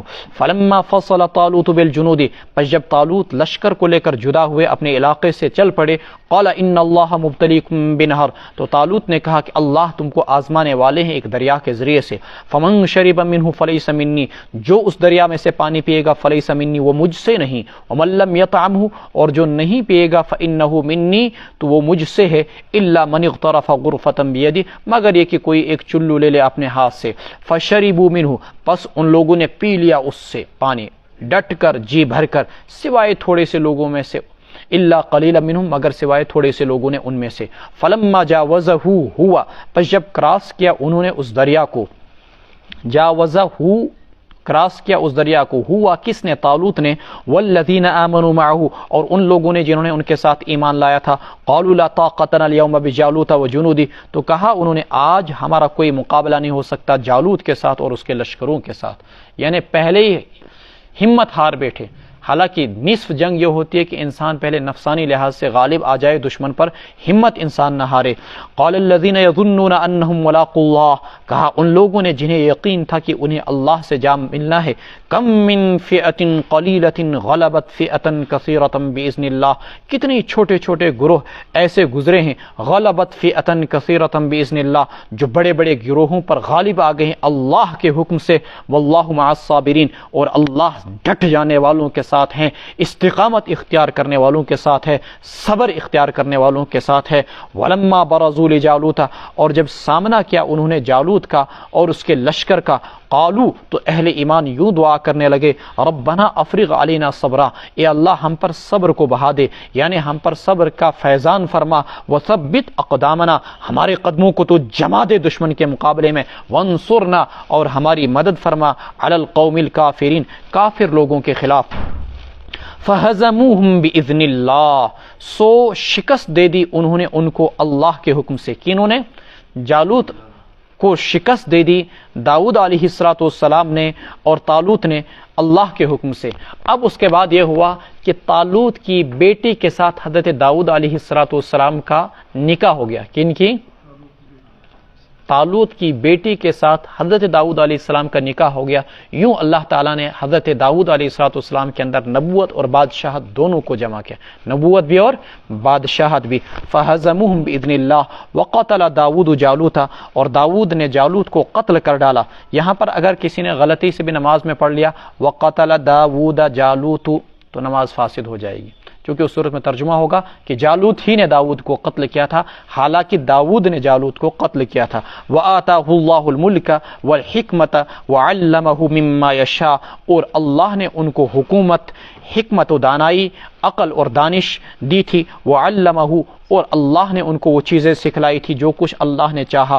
وَلَوْلَا دَفْعُ اللَّهِ النَّاسَ بَعْضَهُمْ بِبَعْضٍ لَفَسَدَتِ الْأَرْضُ وَلَكِنَّ اللَّهَ ذُو فَضْلٍ عَلَى الْعَالَمِينَ، اور اللہ تعالیٰ اگر دفاع نہ کرے لوگوں میں سے بعض کا بعض کے ذریعے سے، لَفَسَدَتِ الْأَرْضُ، تو زمین میں فساد مچ جائے۔ وَلَكِنَّ اللَّهَ ذُو فَضْلٍ عَلَى الْعَالَمِينَ، لیکن اللہ بڑے فضل والے ہیں جہاں والوں پر، یعنی اگر اللہ کمزوروں کا دفاع اور بچاؤ نہ کرے دنیا کے اندر تو ایسا ممکن ہے کہ زمین پر وہ ظالم لوگ غالب آ جائیں اور وہی حکمرانی کریں کہ جن کے ہاتھ میں سکہ اقتدار ہو اور وہ کمزوروں کو پیس کر رکھیں۔ اس لیے اللہ زمین میں کمزوروں کی بھی مدد فرماتے ہیں تاکہ ایک ہی طبقے کی زمین پر حاکمیت نہ ہو جائے۔ وَتِلْكَ الْأَيَّامُ نُدَاوِلُهَا بَيْنَ النَّاسِ، بھول جائیے اس بات کو کہ یہ جو موجودہ دور کے فرعون ہیں، خواہ وہ بنیامین نتنیاہو ہو یا صدر بائیڈن ہو یا دنیا میں دیگر جتنے بھی ان کے ہم نوا دیگر بادشاہان ہیں، ملکوں کے بادشاہان ہیں، یہ اپنی حکومت و اقتدار کو ہمیشہ قائم رکھ سکیں گے، یا ان کی حکومتیں یا ان کے ملک ہمیشہ باقی رہیں گے۔ اس سے بڑے زبردست طاقتور ملک دنیا کے اندر آئے، سکندر آیا جس کے فرما رواؤں نے اور جس کے حکمرانوں نے، جس کے ماتحتوں نے 400 سال تک حکومت کی۔ آج یہ بھی پتہ نہیں کہ سکندر کی قبر کہاں پر ہے۔ اور اسی طریقے سے جنگ عظیم اول اور جنگ عظیم دوم کے اندر جتنے بڑے بڑے ہٹلر آئے ان کا بھی آج کہیں نام و نشان نہیں، اور چنگیز خان آیا جس نے کروڑوں لوگوں کا قتل عام کیا، آج اس کا بھی نام و نشان نہیں۔ منگول آئے، ان کا بھی نام و نشان نہیں۔ اور مسلمانوں کے اندر عباسی حکومت آئی، سینکڑوں سال تک چلی، آج اس کا نام و نشان نہیں۔ اموی حکومت آئی، آج اس کا نام و نشان نہیں۔ عثمانی حکومت آئی، آج اس کا نام و نشان نہیں۔ بربری حکومت آئی، اور اسی طریقے سے ہندوستان میں مغلیہ کی حکومت آئی 300 سال تک، کسی کا نام و نشان نہیں۔ اور آج کل کے یہ جو بادشاہ ہیں یہ تو کسی کھیت کا یا کسی چیز کا حصہ ہی نہیں ہے، ان قریب ان کا سورج بھی غروب ہو جائے گا۔ وَلَوْلَا دَفْعُ اللَّهِ النَّاسَ بَعْضَهُمْ بِبَعْضٍ لَفَسَدَتِ الْأَرْضُ وَلَكِنَّ اللَّهَ ذُو فَضْلٍ عَلَى الْعَالَمِينَ تِلْكَ آیَاتُ اللَّهِ نَتْلُوهَا عَلَيْكَ بِالْحَقِّ، یہ اللہ تبارک و تعالیٰ کی آیات ہیں، ہم ان کو تمہارے سامنے تلاوت کرتے ہیں ٹھیک ٹھیک۔ وَإِنَّكَ لَمِنَ الْمُرْسَلِينَ، اے محمد صلی اللہ علیہ وسلم، آپ کا طالوت کے اس واقعے کو بیان کرنا، شمویل کے اس واقعے کو بیان کرنا، حزقیل کے اس واقعے کو بیان کرنا جبکہ آپ ہزاروں سال پہلے موجود نہیں تھے، یہ آپ کی رسالت کی سچی دلیل ہے۔ وَإِنَّكَ لَمِنَ الْمُرْسَلِينَ، آپ نے تو کسی کالج و یونیورسٹی سے یا مدرسے سے نہیں پڑھا تھا۔ تِلْكَ الرُّسُلُ فَضَّلْنَا بَعْضَهُمْ عَلَى بَعْضٍ، یہ پیغمبر ہیں جن میں سے ہم نے بعض کو بعض پر فضیلت بخشی۔ مِنْهُمْ مَنْ كَلَّمَ اللَّهُ، ان میں سے بعض کے ساتھ اللہ تبارک و تعالیٰ نے بات چیت کی۔ وَرَفَعَ بَعْضَهُمْ درجات، اور بعض کے درجات کو اللہ نے اونچا کیا۔ وَآتَيْنَا عِيسَى ابْنَ مَرْيَمَ الْبَيِّنَاتِ، اور ہم نے عیسیٰ ابن مریم کو واضح دلائل دیے۔ وَأَيَّدْنَاهُ، اور ان کی تقویت کی، ان کی مدد کی روح القدس کے ذریعے سے۔ وَلَوْ شَاءَ اللَّهُ، اگر اللہ چاہتے، مَقْتَتَلَ الَّذِينَ، تو نہ لڑتے وہ لوگ جو ان کے بعد آئے، مِن بَعْدِ مَا جَاءَتْهُمُ الْبَيِّنَاتُ، جبکہ ان کے بعد دلائل بھی آگے اس کے بعد۔ وَلَكِنِ اخْتَلَفُوا، لیکن ان لوگوں نے اختلاف مچایا۔ فَمِنْهُمْ مَنْ آمَنَ وَمِنْهُمْ مَنْ كَفَرَ، ان میں سے کچھ لوگ ایسے تھے جنہوں نے ایمان لایا، وَمِنْهُمْ مَنْ كَفَرَ، اور کچھ ایسے تھے جنہوں نے کفر کیا۔ وَلَوْ شَاءَ اللَّهُ مَا اقْتَتَلُوا، اگر اللہ چاہتے تو وہ نہ لڑتے۔ وَلَكِنَّ اللَّهَ يَفْعَلُ مَا يُرِيدُ، لیکن اللہ تعالیٰ کرتے ہیں جو اللہ چاہتا ہے۔ وَلَكِنَّ اللَّهَ يَفْعَلُ مَا يُرِيدُ، یہاں پر ایک اہم مسئلہ ہے، پیغمبروں میں سے حضرت محمد رسول اللہ صلی اللہ علیہ وسلم سب سے افضل ہیں۔ انا سید الاولین، خود رسول اکرم صلی اللہ علیہ وسلم کے الفاظ ہیں، میں کل قیامت کے دن تمام تر رسولوں کا سردار ہوں گا، پہلوں کا سردار ہوں گا، بعد کے لوگوں کا سردار ہوں گا۔ لیکن کسی ایک پیغمبر کی تعریف اور ثناخوانی کرتے ہوئے دوسرے کی توہین کی جائے، ایسا کرنا جائز نہیں۔ کسی کی عظمت کو آپ نے بیان کرنا ہے، کسی کی فضیلت کو آپ نے بیان کرنا ہے تو ٹھیک ہے کیجئے، لیکن اس کی وجہ سے کسی دوسری کی توہین کرنا، یہ کرنا جائز نہیں ہے۔ اللہ تبارک و تعالیٰ نے دیگر انبیاء کرام علیہ الصلوۃ والسلام کو انفرادی خصوصیات سے نوازا اور انفرادی چیزیں ان کو عنایت کی۔ مثلا حضرت موسیٰ علیہ الصلوۃ والسلام کو اپنی ہم کلامی کا شرف بخشا اور ہم کلامی کے ذریعے سے ان کو فضیلت بخشی، ایک انفرادی فضیلت تھی۔ حضرت عیسیٰ علیہ الصلوۃ والسلام کو اللہ تبارک و تعالیٰ نے بغیر باپ کے پیدا کیا، ایک انفرادی فضیلت تھی۔ حضرت یوسف علیہ الصلوۃ والسلام کو اللہ تعالیٰ نے حسن سے نوازا، ایک انفرادی فضیلت تھی۔ لیکن ایک ایسا پیغمبر جس کو اللہ تعالیٰ نے سارے کے سارے پیغمبروں کی خوبیوں سے نوازا، وہ حضرت محمد رسول اللہ صلی اللہ علیہ وسلم تھے۔ ایک مرتبہ ایک یہودی کا جھگڑا ہو گیا اور ایک مسلمان کا۔ یہودی نے کہا کہ حضرت موسیٰ علیہ السلام جن کو اللہ تعالیٰ نے سارے پیغمبروں کا سردار بنایا اور سارے جہانوں کی طرف مبعوث کیا، مسلمان اٹھا اور کھنچ کے تھپڑ مارا، کہا تو یہ کہتا ہے کہ جبکہ پیغمبروں کے سردار حضرت محمد رسول اللہ صلی اللہ علیہ وسلم۔ مقدمہ اللہ کے رسول صلی اللہ علیہ وسلم کے پاس آیا تو اللہ کے رسول علیہ السلام نے کہا لا تخیرونی علی موسیٰ، مجھے موسیٰ پر فضیلت نہ دو، یا مجھے یونس ابن متیٰ پر فضیلت مت دو، یا مجھے عیسیٰ پر فضیلت مت دو، فلاں فلاں پر مجھے فضیلت مت دو۔ تو کسی بھی ایک پیغمبر کی آپ کو شان بیان کرنی ہے، عظمت بیان کرنی ہے، خوب شوق سے کیجئے، لیکن کسی کی تعریف کرتے ہوئے کسی دوسرے کے گھر کو نہ اجاڑیے۔ وَآتَيْنَا عِيسَى ابْنَ مَرْيَمَ الْبَيِّنَاتِ وَأَيَّدْنَاهُ بِرُوحِ الْقُدُسِ، ہر ایک کو اللہ تعالیٰ نے کسی نہ کسی فضیلت سے نوازا تھا اور ہم نے جبریل امین کے ذریعے سے ان کی مدد کی۔ یہ پرسوں مضمون آیا تھا، پیدائش سے لے کر موت تک ساری زندگی حضرت عیسیٰ علیہ السلام کے ساتھ جبریل امین رہے، اور جب دنیا سے رخصتی کا وقت آ گیا تو آسمانوں پر اٹھا کر لے جانے والے بھی کون تھے؟ جبریل امین ہی تھے۔ پھر اللہ تعالیٰ نے آگے ایک بات کہی کہ اگر اللہ چاہتا تو جو چیزیں ہمارے لیے مغیبات ہیں، مغیبات کو مشاہدات کر دیتا، یعنی اللہ جنت ہم کو دکھلا دیتا، اللہ جہنم ہم کو دکھلا دیتا۔ پھر کوئی شخص تھا دنیا کے اندر ایسا جو ایمان نہ لاتا؟ جنت کو دیکھ کر کوئی ایمان نہ لائے، ایشا ممکن؟ جہنم کو دیکھ کر کوئی شخص کفر کرے، ایشا ممکن؟ اللہ مغیبات کو مشاہدات کر دیتا، پھر دنیا میں کوئی کافر نہ ہوتا۔ اگر اللہ چاہتا تو ایسا کرتا، لیکن پھر آزمائش نہ ہو پاتی۔ اسی مضمون کو اللہ نے بیان کیا، وَلَوْ شَاءَ اللَّهُ، اگر اللہ تبارک و تعالیٰ چاہتے تو نہ لڑتے وہ لوگ جو ان کے بعد آئے، من بعدہم، بعد اس کے کہ ان کے پاس واضح دلائل آئے، لیکن ان لوگوں نے اختلاف کیا، تو کسی نے ایمان لایا، کسی نے کفر کیا۔ اللہ چاہتے تو یہ نہ لڑتے، یعنی مغیبات کو مشاہدات کر دیتا اللہ تعالیٰ، لیکن اللہ جو چاہتے ہیں کرتے ہیں، چونکہ امتحان بشریت کا لینا مقصود تھا۔ یا ایھا الذین آمنوا انفقوا مما رزقناکم من قبل ان یأتی یوم لا بیع فیہ ولا خلۃ ولا شفاعۃ والکافرون هم الظالمون، اے ایمان والو خرچ کرو تم اس روزی میں سے جو ہم نے تم کو دی، مما رزقناکم، من قبل ان یأتی یوم، قبل اس کے کہ آ جائے وہ دن، لا بیع فیہ ولا خلہ، جس میں کوئی خرید و فروخت نہیں ہوگی، ولا خلہ، جس میں کوئی دوستی نہیں چلے گی، ولا شفاعہ، اور جس میں کوئی سفارش نہیں چلے گی، والکافرون هم الظالمون، اور کافر لوگ ہی ظالم ہیں۔ قیامت کے دن انسان دنیا میں جب پھنستا ہے تو یاد رکھے کہ سب سے پہلے کہتے ہیں پیسہ پھینک تماشا دیکھ۔ قرآن کسی بھی چیز کو انسان پیسے کے ذریعے سے حاصل کرنا چاہتا ہے، قیامت کے دن انسان نیکی اور نجات کو پیسے کے ذریعے سے حاصل نہیں کر سکتا۔ لا بیع فی، جہاں پیسہ ناکام ہو جائے ایک سبیل، یا یہ کہ اگر پیسہ کام نہیں کرتا تو چلو پھر دوستی کام، دوستی میں انسان دوسرے کا کام کر دیتا ہے۔ ولا خلہ، قیامت کے دن کوئی دوستی بھی نہیں چلے گی کہ فرشتے کسی کی دوستی کی وجہ سے اس کے نامہ اعمال کو کم کر دیں، زیادہ کر دیں۔ دنیا میں انسان پھنستا ہے تو پھر انسان تیسرا آپشن اختیار کرتا ہے، تیسری راہ وہ کیا کہ انسان سفارشیں استعمال کرتا ہے، لگاؤ جی ڈی سی صاحب کو فون، لگاؤ جی فلاں کو فون، لگاؤ فلاں کو فون۔ قیامت کے دن کسی کی کوئی سفارش بھی کام نہیں آئے گی، ولا شفاعہ۔ لیکن یہ آیت ڈرنے کی ضرورت نہیں ہے، کافروں کے متعلق ہے یا فاسقوں کے متعلق ہے۔ یم ایمان ویلاسن، یم تقوی ویلاسن، اللہ تبارک و تعالیٰ کل قیامت کے دن ان کی سفارشیں بھی چلائے گا، جیسے کہ اگلی آیت میں آئے گا، اور وہ آپس میں کل قیامت کے دن ایک ساتھ ہوں گے۔ قرآن کہتا ہے 25ویں سپارے کے اندر، الاخلاء یومئذ بعضهم لبعض عدو الا المتقین، الاخلاء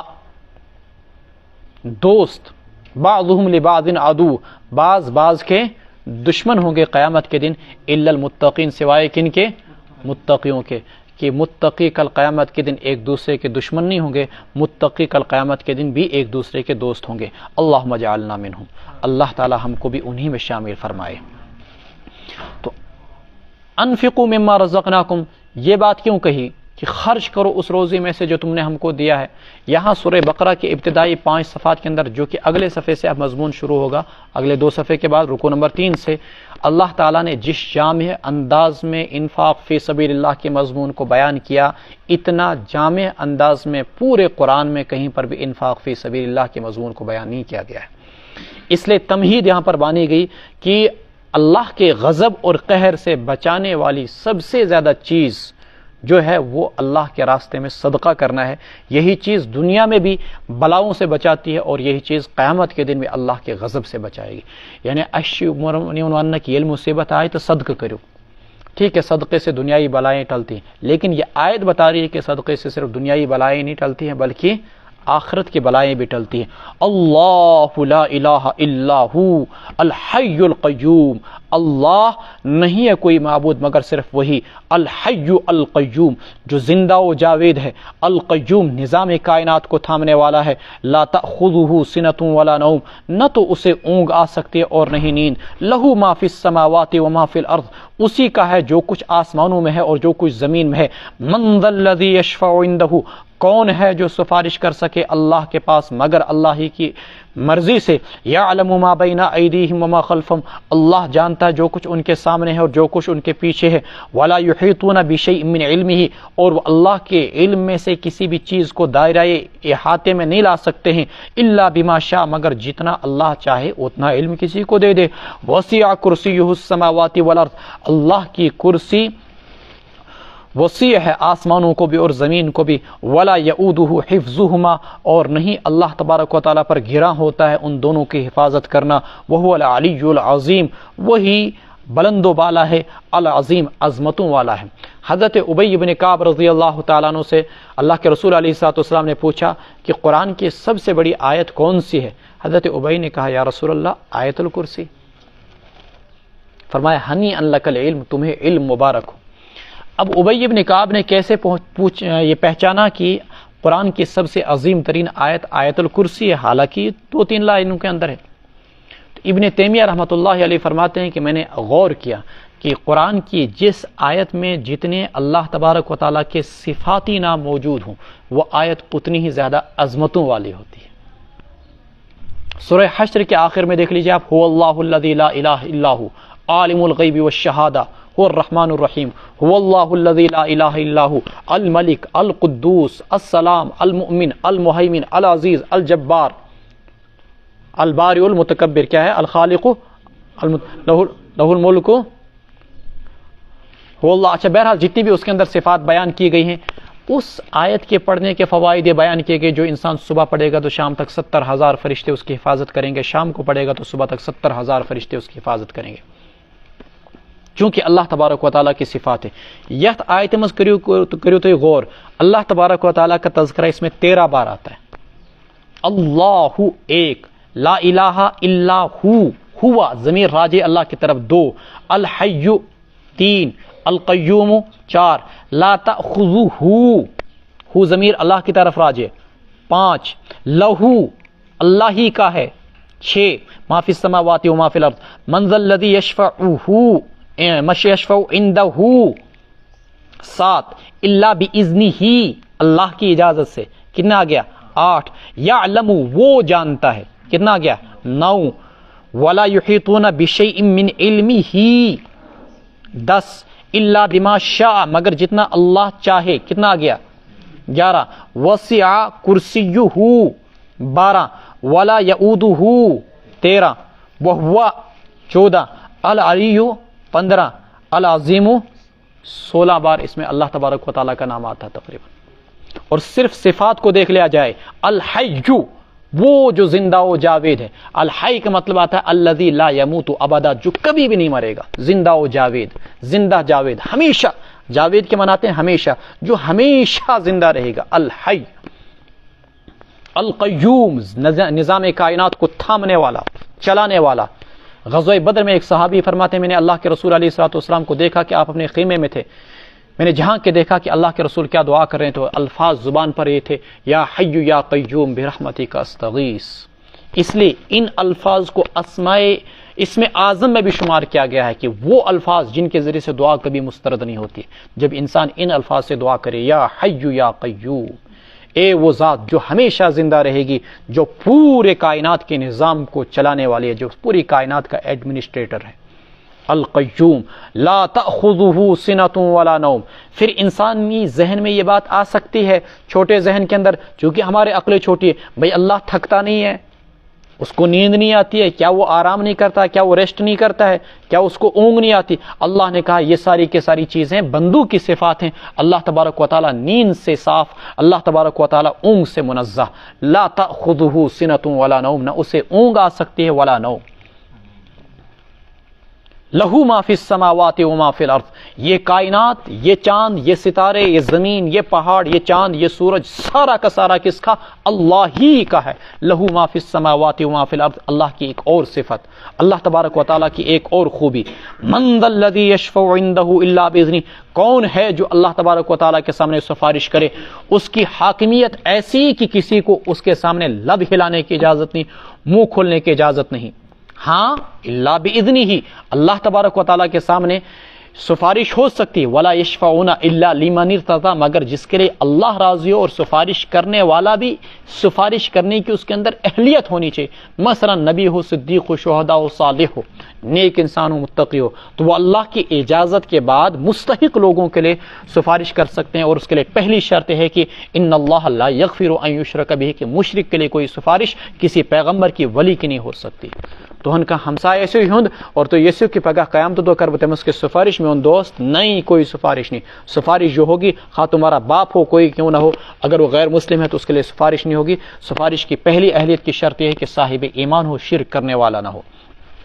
من ذا الذی یشفع عندہ الا باذنہ، ایک اور صفت، یعلم ما بین ایدیہم وما خلفہم، اللہ جانتا ہے جو کچھ ان کے سامنے ہے، جو کچھ ان کے پیچھے، مطلب تمہاری موت سے پہلے کے، تمہاری پیدائش سے پہلے کی بھی حالات و واقعات اللہ تعالیٰ جانتا ہے، اور تمہاری موت کے بعد کے بھی حالات و واقعات اللہ تعالیٰ جانتا ہے۔ یعلم ما بین ایدیہم، ہم اپنی پیدائش سے پہلے کے حالات و واقعات کو نہیں جانتے ہیں، اور نہ ہم یہ جانتے ہیں کہ ہمارے بعد دنیا کے اندر کیا ہوگا، اللہ یہ سب چیزیں جانتے ہیں۔ ایک اور تشریح، جو چیزیں تم جانتے ہو اللہ وہ بھی جانتا ہے، جو تم نہیں جانتے ہو اللہ وہ بھی جانتا ہے۔ یعلم ما بین ایدیہم، جو چیزیں تمہاری نالج میں اللہ کو وہ بھی معلوم، اور جو چیزیں تمہاری نالج میں نہیں ہے، وما خلفہم، اللہ وہ بھی جانتا ہے۔ یعلم ما بین ایدیہم وما خلفہم ولا یحیطون بشیء من علمی، اللہ کا علم اتنا کہ جس کا تصور بھی نہیں کیا جا سکتا۔ بخاری میں روایت ہے، حضرت موسیٰ علیہ السلام حضرت خضر علیہ السلام کے پاس علم حاصل کرنے کے لیے چلے گئے، تو حضرت موسیٰ علیہ السلام نے بہت ساری چیزیں سیکھی حضرت خضر علیہ السلام سے اللہ کے حکم کے مطابق۔ پھر اس کے بعد حالانکہ موسیٰ اپنے وقت کا پیغمبر، تورات کا عالم، اور تورات جس پر اللہ تعالیٰ کی جانب سے اتری، پیغمبر اپنے زمانے کا سب سے بڑا عالم ہوتا ہے، اور ادھر سے حضرت خضر علیہ السلام جس کو اللہ نے علوم وہابیہ سے نواز رکھا تھا، جب بہت ساری چیزیں سکھلائی تو اس کے بعد اچانک ایک چڑیا آئی اور اس نے سمندر سے 2 قطرے پانی اٹھائے اور چل دی۔ حضرت موسیٰ علیہ السلام سے کہا حضرت خضر نے، موسیٰ میرا اور تمہارا علم اللہ کے علم کے سامنے اتنا بھی نہیں جتنا کہ اس چڑیا نے پانی لیا سمندر میں۔ گویا کہ اللہ کا علم اگر سمندر، تو میرا اور تیرا علم اتنا بھی نہیں جتنا کہ اس چڑیے کی چونچ نے زمین سے اٹھایا، پانی سے اٹھایا۔ ولا یحیطون بشیء من علمہ، بندے اللہ کے علم کا احاطہ نہیں کر سکتے ہیں، اللہ کے علم میں سے کسی بھی چیز کو اپنے دائرے میں نہیں لا سکتے، معلوم نہیں کر سکتے، مگر وہی چیز الا بما شاء، کہ جو اللہ کسی کو علم میں سے دینا چاہے، جیسے اللہ نے ہم کو قرآن دیا تو یہ علم اللہ کی طرف سے ہم کو دیا گیا۔ وسع کرسیہ السماوات والارض، اب یہاں پر اس کا ایک ترجمہ تو یہ کیا گیا کہ اللہ کی کرسی گھیری ہوئی زمین و آسمان کو، ایک یہ کہ اللہ کا اقتدار زمینوں کو بھی، اللہ کا اقتدار آسمانوں کو بھی حاوی ہے، اللہ کا اقتدار آسمانوں پر بھی، اللہ کا اقتدار زمین پر بھی، اللہ کا اقتدار مخلوقات پر بھی، اللہ کا اقتدار جمادات اور نباتات، ہر مخلوق پر اللہ تبارک و تعالیٰ کا اقتدار سب کو شامل ہے۔ ایک اور ترجمہ کیا گیا، مثلا مفہوم بیان کیا، مطلب بیان کیا گیا کہ اللہ کی کرسی وسیع ہے، جیسا کہ ایک روایت میں آتا، ترمذی میں روایت ہے، اللہ کے رسول علیہ الصلوۃ والسلام سے دریافت کیا گیا، یا رسول اللہ کی کرسی جو وسع کرسیہ السماوات والارض، اس کا کیا مطلب؟ تو اللہ کے رسول علیہ الصلوۃ والسلام نے فرمایا ساتوں آسمان کی اور زمین کی جو حیثیت ہے وہ اللہ کے کرسی کے سامنے ایسی ہے جیسے کہ ایک بہت بڑا میدان ہو اور اس میدان کے اندر ایک انگوٹھی کا حلقہ ڈال دیا جائے۔ تو اللہ کی کرسی اگر وہ بہت بڑا میدان ہے، جیسا کہ ہمارے یہاں عیدگاہ یا ہمارے یہاں دودھ پتھری کا میدان یا کوئی بڑا میدان لے لیجئے آپ، تو اللہ کی کرسی اگر وہ بڑا میدان ہے تو یہ ساتوں اور زمینوں آسمانوں کی حیثیت اللہ کی کرسی کے سامنے صرف اتنی جتنا کہ انگوٹھی کا حلقہ۔ سو یہ ناظر تحت اتنی بڑی اللہ تبارک و تعالیٰ کی یہ کائنات ہے، اور آگے یہ بھی ہے پھر کرسی کی حیثیت اللہ کے عرش کے سامنے اتنی ہے جیسا کہ ایک بہت بڑا میدان، گویا کہ اللہ کا عرش وہ بہت بڑا میدان اور کرسی اللہ کے اس عرش کے سامنے انگوٹھی کا حلقہ۔ اتنی بڑی اللہ تبارک و تعالیٰ کی کائنات ہے۔ ترمذی جلد ثانی کے اندر یہ روایت موجود ہے۔ ولا یؤودہ حفظہما، پھر انسانی فطرت یہ بتاتی ہے کہ اللہ تبارک و تعالیٰ اکتاتا نہیں، فرمایا نہیں اللہ تبارک و تعالیٰ کو ان زمینوں اور آسمانوں کی حفاظت کوئی بھی گرا نہیں گزرتی۔ وہو العلی العظیم، اللہ تبارک و تعالیٰ عظمتوں والے ہیں، اللہ تبارک و تعالیٰ بلند و بالا ہے۔ ایک روایت میں آتا ہے حضرت ابو ہریرہ رضی اللہ تعالیٰ عنہ فرماتے ہیں جس بھی گھر کے اندر شام کے وقت یا صبح کے وقت آیت الکرسی پڑھی جائے شیطان اس گھر سے بھاگ جاتا ہے، شیطان اس گھر کے اندر نہیں ٹھہر سکتا جہاں پر آیت الکرسی پڑھی جائے، شیطان سے اس گھر کی حفاظت ہوتی ہے۔ اس کو قرآن کی ساری آیتوں کا سردار قرار دیا گیا۔ ایک روایت میں یہ بھی ہے کہ جو انسان آیت الکرسی کو ہر نماز کے بعد پڑھے گا اس کے اور جنت میں داخل ہونے کے درمیان کا جو فاصلہ ہے وہ صرف اور صرف موت کا، ادھر انسان کی موت ہو گئی، ادھر انسان جنتوں کی نعمتوں کے اندر پہنچ گیا۔ ولا یؤودہ حفظہما وہو العلی العظیم، اس آیت کو یہ اہمیت کیوں ملی؟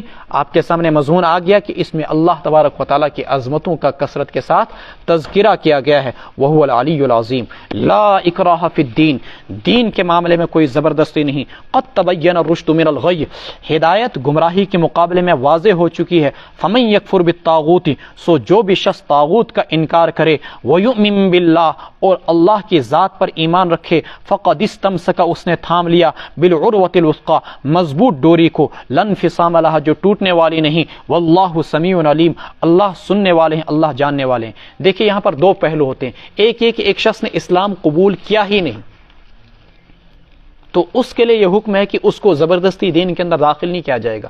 حضرت فاروق اعظم رضی اللہ تعالیٰ عنہ ایک نصرانی بھوڑیا عورت کے پاس سے گزرے اور بڑا دکھ ہوا کہ اس کا خاتمہ جو ہے اب کفر پر ہونے والا ہے اور یہ جہنم کی آگ میں جلے گی۔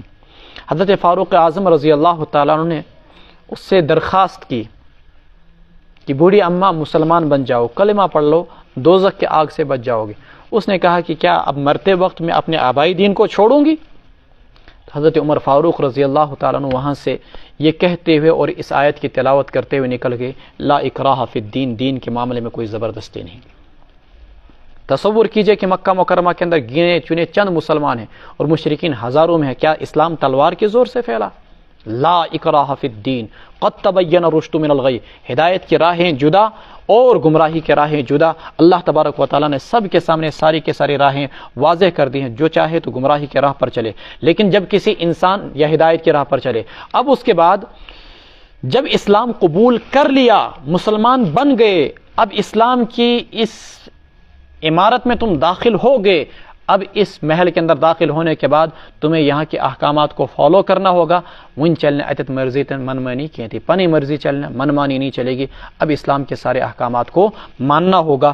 اسی کو کہا گیا کہ اب اگر بدکاری کی تو حد بھی جاری ہوگی، چوری کی تو ہاتھ بھی کاٹے جائیں گے، نماز چھوڑو گے تو پٹائی بھی ہوگی۔ فمن یکفر بالطاغوت، جو بھی شخص طاغوت کا انکار کرے اور اللہ کی ذات پر ایمان لے آئے تو اس نے مضبوط ڈوری کو تھام لیا۔ طاغوت کسے بولتے ہیں؟ ما سوى اللہ، اللہ کے سوا جو بھی چیز اللہ کی ذات سے روکنے والی ہو اس کو آپ طاغوت بولیں گے۔ اللہ کی ذات سے جو بھی چیز انسان کو دور کرے، وہ بت بھی ہو سکتا ہے، وہ شیطان بھی ہو سکتا ہے، وہ نفس بھی ہو سکتا ہے، جو بھی اللہ سے ہم کو کاٹ دے وہ طاغوت کہلائے گا۔ جس شخص نے طاغوت کا انکار کیا اور اللہ کے ذات پر ایمان لایا، باطل نظام کو بھی طاغوتی نظام کہا جاتا ہے، فقد استمسک، اس نے ایک مضبوط ڈوری کو تھام لیا جو ٹوٹنے نہیں سکتی، واللہ سمیع علیم، جو مسلمان ہو گیا گویا کہ اس کا رشتہ مضبوط حلقے کے ساتھ جڑ گیا۔ اللہ ولی الذین آمنوا، اللہ تبارک و تعالی ہی اہل ایمان کے ولی ہیں، یخرجوہم من الظلمات الی النور، اللہ ان کو تاریکیوں سے نکالتے ہیں روشنی کی طرف، والذین کفروا، اور جن لوگوں نے کفر کیا، اولیاءہم الطاغوت، ان کے ولی طاغوت ہیں، یخرجونہم من النور الی الظلمات، طاغوت انہیں نکالتا ہے روشنی سے تاریکیوں کی طرف، اولئک اصحاب النار ہم فیہا خالدون، یہی ہیں وہ لوگ جو دوزخی ہیں، وہ ہمیشہ ہمیشہ رہیں گے۔ اس آیت کے اندر ایمان کو نور سے مثال دی گئی ہے اور تشبیہ دی گئی ہے، جبکہ کفر کو ظلمتوں کے ساتھ تشبیہ دی گئی ہے۔ ظلمات جمع کا صیغہ استعمال کیا گیا ہے، جبکہ نور واحد کا صیغہ استعمال کیا گیا ہے۔ ایمان میں داخل ہونے کے لیے آپ کو ساری کی ساری چیزوں کا ماننا ضروری ہے، لیکن کافر بننے کے لیے آپ کو ساری چیزوں کا انکار یہ ضروری نہیں، ایک بھی چیز کا انکار کرو تو انسان کافر ہو جائے گا۔ جتنے بھی ایمان کے شعبے ہیں 70 شعبے، ان شعبوں میں سے ایک کا بھی انکار کر دیا تو انسان کافر ہو جائے گا، جبکہ ایمان میں داخل ہونے کے لیے سب کو ماننا ضروری ہے۔ اس لیے یہاں پر ظلمت کا صیغہ استعمال کیا گیا، جمع کا صیغہ۔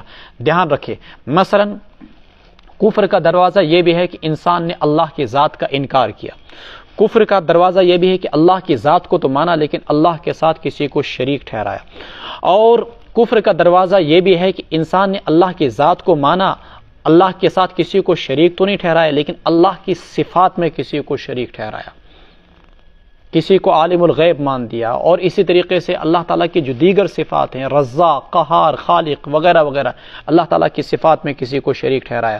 کفر کے دروازوں میں سے یہ بھی ہے کہ اللہ کی صفات میں کسی کو شریک نہیں ٹھہرایا، لیکن اللہ کے حقوق میں سے کسی کو شریک ٹھہرایا، مثلا سجدہ کرنا صرف اللہ کا حق تھا، اللہ کو چھوڑ کر قبروں کو سجدہ کیا، یہ بھی تو شرک کے دروازے ہیں۔ اس لیے یہاں پر جمع کا صیغہ استعمال کیا گیا ہے، یخرجونہم من الظلمات الی النور والذین کفروا اولیاءہم الطاغوت، جو لوگ کافر ہیں ان کے اولیاء، ان کے ولی طاغوت ہیں جو ان کو روشنی سے ظلمتوں کی طرف نکال لیتے ہیں۔